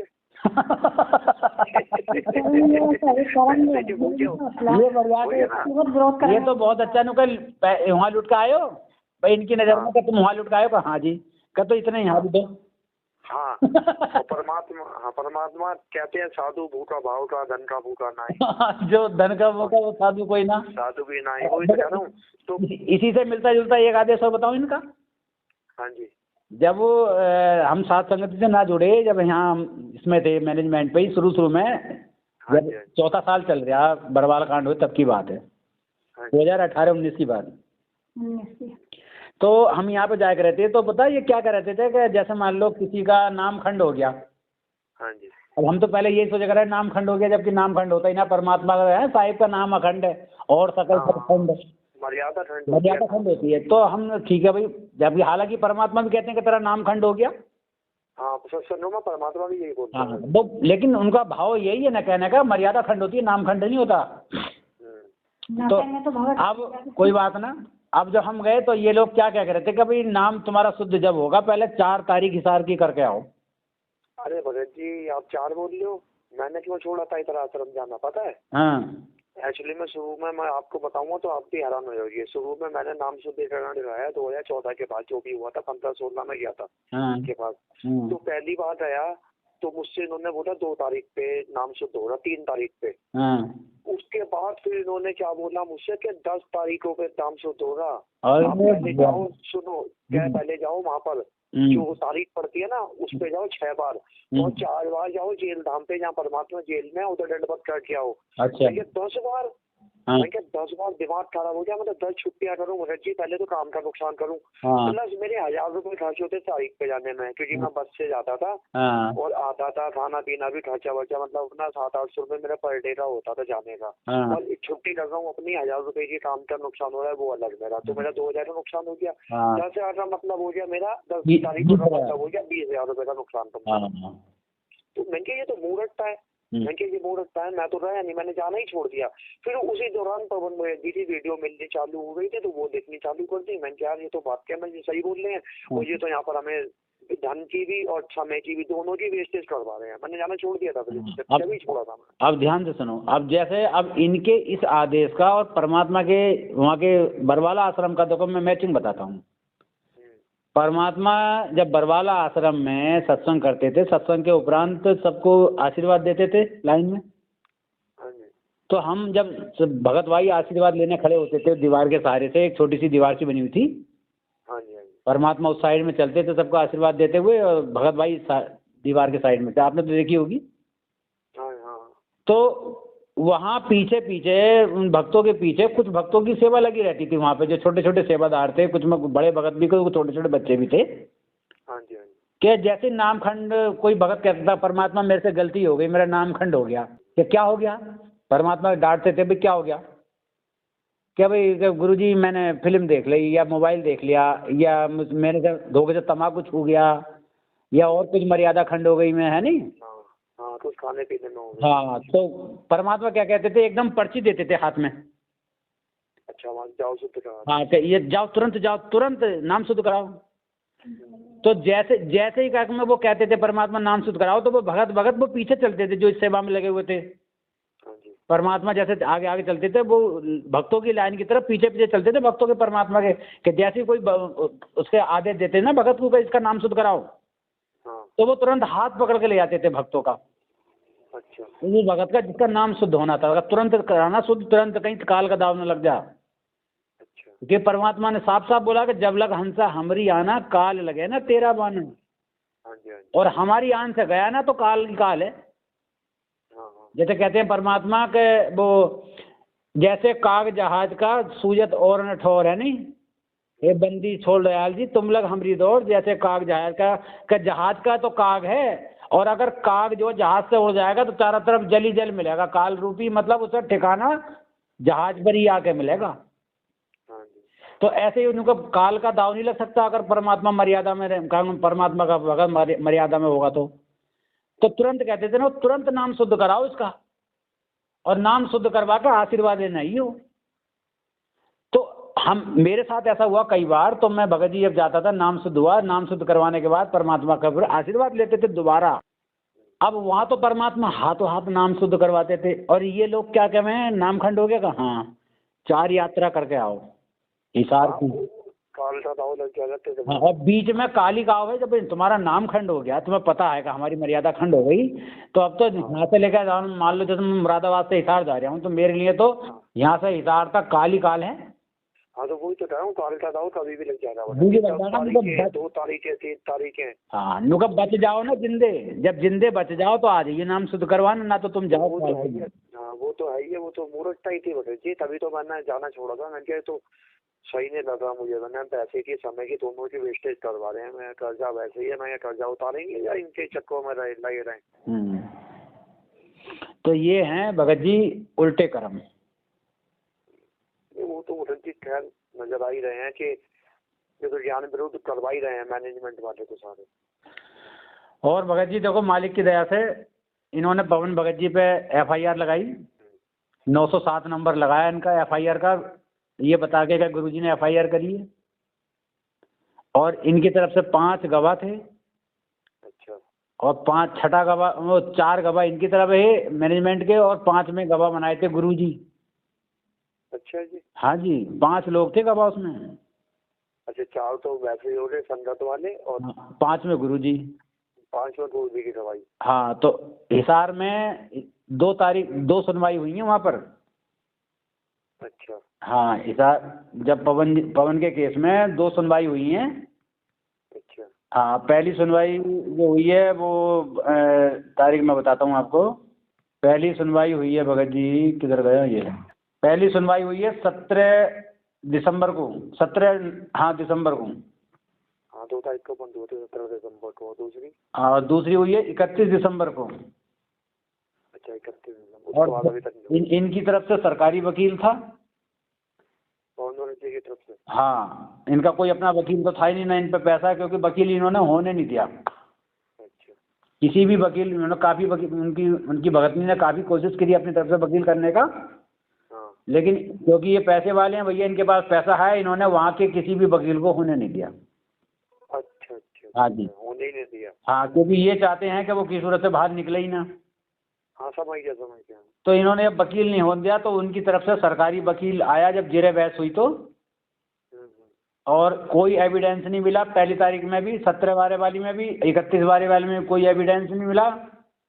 और इस तरीके से तीसरी जब सुनवाई हुई थी, judicial first magistrate, 18 judicial magistrate first class के, तो तीसरी जो सुनवाई हुई वो हुई, मतलब 2 सुनवाई होने के बाद तीसरी बार हुआ फैसला 10 जनवरी को। अच्छा। हाँ, और 10 जनवरी को जो है केस डिस्पोज कर दिया गया। क्या कह के? इनकॉन्टेस्टेड डिस्पोजिड ऑफ विद डायरेक्शन। इनकॉन्टेस्टेड का मतलब हो गया बिना किसी गवाह के, बिना किसी कारण के कोई केस जो है डिस्पोज किया जाता है, मतलब इनकी कोई गलती नहीं है, निर्विरोध, मतलब इनका कोई विरोध नहीं है। तो मैं तो भगत जी पहले ही कह रहा था, क्योंकि इनके ऊपर उन्होंने बंद तो जरूर करवा दिया, लेकिन इन पे कोई सबूत या गवाह कोई हो नहीं। अब ये जो शब्द है ना भगत जी, जज का लिखा हुआ इनकॉन्टेस्टेड, इसका हिंदी में मतलब होता है निर्विरोध। मतलब कोई विरोध नहीं हुआ ना। अब मेन विरोध कैसे ना हुआ? अगर उसमें ये गलती ना करते गुरुजी को गवाह बनाने की, तब तो ये चारों के चारों उसे 420 साबित कर देते पवन दास को। हाँ जी। लेकिन इन्होंने गलती कर दी, कहना कि चोर चुरावे तुमड़ी और गाड़े पानी में, वो गाड़े पे ऊंचावे सच्चाई छानी ना। इन्होंने गुरुजी को गवाह बनाया, क्योंकि गुरुजी के नाम से इन्होंने FIR करवाई। हाँ जी। तो ये गुरुजी को गवाह बनाना ही था। अब गुरुजी भी हिसार में बंद, पवन दास भी हिसार में बंद। हाँ जी। सुनवाई जरूर हुई होगी, गुरुजी ने कर दिया होगा वहाँ स्पष्ट मना, क्योंकि गुरुजी सत्यवादी हैं, परमात्मा है, जीव नहीं है। हाँ जी। तो इसलिए यहाँ निर्विरोध हुआ, अनकंटेस्टेड डिस्पोज, निर्विरोध क्लोज्ड हो गया केस 420 का, और ये 10 तारीख को छूट गए। छूट गए? हाँ जी। अभी ये 10 गई है? हाँ, 10 जनवरी को। अच्छा, बात आ गई भैया। अभी बस सो नहीं कर रहा हैं? सो नहीं कर रहा ना अभी? नहीं, आप नेट पर सर्च कर सकते हो, नेट की सर्च की देख के बता रहा हूँ मैं। नहीं, मैं ये कह रहा हूँ, मुझे पवन भगत जी आ गए, लेकिन अभी वैसे सो नहीं कर रहा ना। नहीं, वो भगत जी, अब देखो, ये हर चीज का एक समय होता है समझाने का। हाँ जी। हाँ जी। अब वो किसी भी भगत को ना बताएं, शायद हो सकता है वो लाइव भी ना आवे। हाँ समझ गया। क्योंकि परमात्मा ने देखो, वही नानक वाली चाल, एक बार क्या हुआ था, जब नानक जी को पता चला ना भगत जी के परमात्मा पृथ्वी पर आ गए हैं, हाँ जी। तो नानक जी ने पहले तो पहली उदासी काशी की करी थी। हाँ जी। और इसके बाद परमात्मा का ज्ञान घूम घूम के 10 साल भक्तों को समझाने की कोशिश करी। हाँ जी। तो किसी ने पत्थर मारे, किसी ने मतलब खाना खिलाया, किसी ने कुछ करा, मतलब जैसे जहाँ गए, जैसी प्रवृत्ति के लोग मिले, वैसे उनके साथ व्यवहार हुआ। अंत में परमात्मा ने लास्ट के 16 साल, बताते हैं परमात्मा का लास्ट के हाँ बताते हैं सत्संग में 16 साल। हाँ, तो उन्होंने कहा कि आप भगत भाई, अब तुम आप शांत हो जाओ। हाँ। अब आप अपनी बैठ के भक्ति करो, और जो भगत तुम्हारे पास आए उसे समझाओ, और अपनी भक्ति करो, और अपना कल्याण करवाओ। हाँ बताई थी परमात्मा ने 16 साल एंड के। हाँ, अकेले में। तो यही भगत जी पवन दास ने बहुत कोशिश करी समझाने की, सब कुछ समझाया लगातार 7-8 साल से, मतलब सारी वीडियो, हजारों वीडियो बनाई हैं। हाँ जी। वो वीडियो वायरल हैं, नेट पे पड़ी हुई हैं। इन लोगों ने चैनल बंद करवाए सच्चाई को दबाने के लिए। हाँ जी। जबकि इनके इतने सत्संग चल रहे हैं, ये अच्छे हैं, इनके 500 से ऊपर सेंटर हैं, सब कुछ बढ़िया है, तो इन्हें इन छोटी छोटी वीडियो से इतना खतरा हो गया कि इनकी कुर्सी डामाडोल हो रही। तो ये आए दिन चैनल बंद करवाते हैं। अब भी पवन दास के इन्होंने चैनल बंद करवा दिए, लेकिन ये अनभिज्ञ हैं कि आज एक चैनल नहीं है, हजारों चैनल खुल चुके हैं, और वीडियो अलग से लोड है। एक बार बंद हो जाएगी, दूसरी बार फिर अपलोड हो जाएगी। तो अब वो इन कामों को नहीं करेंगे, अब बैठ के भक्ति करेंगे, उन्हें भी अपनी भक्ति करनी है, हम सबको भी भक्ति करनी है, हम भी ज़्यादा अपना सोशल मीडिया पे एक्टिव नहीं है अब। जिस समझना था जिसको समझा दिया, लेकिन ये है कि जो अपने टच में रहे, संपर्क में, उसे समझाने की कोशिश करो। जैसे मुझे पता चल गया था तुम्हारे बारे में बहुत दिनों से, लेकिन फिर भी मैंने सोचा, मैंने कि आज मैं अभी जैसे अभी भोग लगा के, हमने भोग खाया भी नहीं है, भंडारा ले लिया, लेकिन मालिक का भोग अभी रखा हुआ है। बड़ी आरती से भोग लगाया, हर इतवार को लगाते हैं हम। तो मन में ऐसी प्रेरणा हुई कि प्रदीप भगत जी से आज बात करूं, तब मैंने आपको फ़ोन लगाया। मैंने कि देखूं भाई यार कैसा हो गया, ऐसी ऐसी मतलब कैसी कंडीशन आ गई जो ऐसा निर्णय लेना पड़ गया भगत जी को। चलो ठीक है, मुझे बढ़िया, कम से कम आपने तो समझाया। तो भगत जी बस ये है, देखो अगर कोई बात समझ में ना आए ना, हमें पता है कि सामने वाला वो अच्छा नहीं है, हमें लग जाएगा कि अच्छा है ही नहीं वो सामने वाला, और जहाँ हम हैं वहाँ भी हमें थोड़ा सा दोस्त सा दिखाई दे रहा है अपनी, चलो अपनी समझ के आधार से, तो हमें ये कोशिश कर लेनी चाहिए कि हम जहाँ हैं वहीं रुक जाएं और वहीं बैठ के जो परमात्मा ने हमें दिया उसे करते रहें।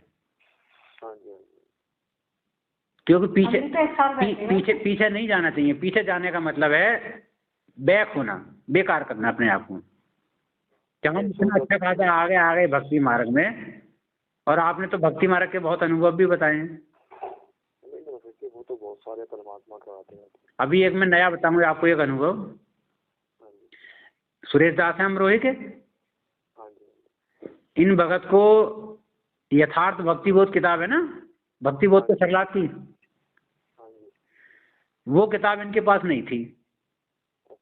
तो इन्होंने मेरे से भी कही, तो मैं बोला भगत जी मेरे पास है तो किताब, लेकिन एक ही किताब है, आप चाहो तो मैं सात संगत की होगी उसमें ला दूंगा आपको, पढ़ के आप वापस कर दियो, लेकिन फिलहाल मैं आपको पीडीएफ भेज दूँ, मेरे पास पीडीएफ हैगी। तो बोले चलो पीडीएफ भेज दो, फिलहाल मैं इतने पढ़ता हूँ, भाई किताब मुझे ले आइयो। फिर भी इनका मन नहीं माना, क्योंकि आदमी ज्ञान पिपासु होता है ना, तो ज़्यादातर खोजी होता है आदमी, और वो भगत खोजी टाइप के, सत्संगों में नई नई बात खोजते रहते हैं, नई नई किताबों में से खोजते रहते हैं। तो उन्हें मन में इतना उतावलापन हो रहा है कि किताब होती तो कुछ और ही आनंद आता। मतलब इन्हें जो सात संगति अभी होने वाली है उसका भी इतना बेसब्री से इंतजार ना हुआ कि उन्हें लगा किताब हो गई मेरे पास अभी। तो इन्होंने एक भाई से कही जो मैनेजमेंट की तरफ जुड़े हुए हैं, उनसे कहा कि भाई हमारी सेंटर पे से किताब ला दियो, हमें तो वो देंगे नहीं सेंटर वाले। तो उन्होंने जाके ले ली एक किताब, तो एक ले ली, तो उन्होंने दूसरी और ले ली कि चलो एक मैं और ले लेता हूँ अपने ताई। तो उन्होंने पूछा सेंटर वालों ने जो किताब बेचते हैं कि भैया ये दोनों किताब तुम किसे ले आ रहे हो, तुम्हें तो एक ही बहुत है, दूसरी किसे ले आ रहे हो? तो बोले हमारे भगत हैं सुरेश दास, उन्हें ले आ रहे हूँ। तो सुरेश के बारे में जानकारी, क्योंकि सेंटर लोकल का ही है अमरोहा सेंटर। तो उन्होंने कहा सुरेश वो, अरे उसे मत दियो, वो तो सतसेवक की तरफ लगा हुआ गुरुद्रोही है वो तो। हाँ, तो उसे किताब वापस ले ली उन लोगों ने, कहना किताब नहीं देंगे हम तुम्हें, एक ही ले जाओ अपने लिए बस, उसे नहीं देनी किताब। अब बताओ किताब, अब भी तो चलो सतसेवक है, और जन कितने गुरुजी को गाली देना, तो ये किताब क्यों बांट रहे हैं ज्ञान गंगा। तो खैर नहीं दी किताब। अब वो भगत गया उनके पास, क्या भगत जी ले आए किताब? कि हाँ मैं एक दिए एक ना दी उन्होंने, और मना कर दिए तो मैं ना देना, नाम खंड हो जाएगा हमारा। क्या अच्छा? तो उन्होंने कही भाई किताब से नाम का क्या खंड, भाई मैं पढ़ के तुम्हें वापस कर दूँगा ना, हमने देनी है भाई। आखिरकार उन्हें किताब नहीं दी भगत जी। वो बेचारे बहुत व्याकुल होकर दिन रात अपने ये सोचें कि किताब होती तो मैं खूब पढ़ता, किताब होती मैं खूब पढ़ता। अब उन पर किताब तो थी ही नहीं। एक दिन वो अपनी किताबों में कुछ जो पुरानी किताबें उनके पास और रखी हैं, जैसे ज्ञान गंगा रखी है और कुछ चीज़ रखी हैं, उनमें से देख रहे तो देखे वहाँ किताब मिली रखी हुई, यथार्थ भक्ति बोध। हाँ जी, बिल्कुल न्यू, घर में उनके। हाँ घर में। अब वो भगत किताब को देख कर रोवे कि यूँ मेरे घर में कैसा गई, मैं तो कभी लाया ही नहीं इस किताब को, और ना मैंने कभी पढ़ी है, ना लाता तो मैं कभी तो पढ़ता। और रोवे और किताब को लेकर परमात्मा के दरबार साहिब में जाकर दंडवत प्रणाम करे और रोवे और बतावे। फिर सबसे पहले मुझे ये बताया भगत जी ऐसे तो हो गए मेरे साथ। नहीं बहुत अच्छा भगत जी, दया मालिक की। चलो परमात्मा ने, देखो परमात्मा ने, अब यूँ क्या है, देखो मेरे अंदर इतनी तड़प हो गई कि परमात्मा को इतना कष्ट उठाना पड़ गया कि मेरे घर में किताब रख के चले गए। कि मैंने मुझे डीस ने आज परमात्मा को इतना परेशान कर दिया कि परमात्मा को किताब रखना आना पड़ गया, मुझे इतना भी सब्र ना हुआ कि साथ संगति में मिल जाती। तो भगत जी परमात्मा किसके साथ हैं? विश्वास के साथ। और वो भगत संकल्प नाम दीक्षित है। हाँ, वो मेरे से हुई थी बात उनके फोन पे। हाँ, संकल्प लिया हुआ केवल भगत वो। कोई संकल्प पवन बाल भगत जी कोई नाम ना देते हैं, कभी नाम हम दे रहे हैं। संकल्प एक दृढ़ निश्चय होता है कि परमात्मा आज से मैं आपका हो गया। और ये परमात्मा ने अपने स्वयं मुख कम से कही है कि जो काल का और परमात्मा का वचन ये रहा है कि जो तुम्हारा ज्ञान माने जो तेरा, और जो मेरा ज्ञान माने वो मेरा। कि जिस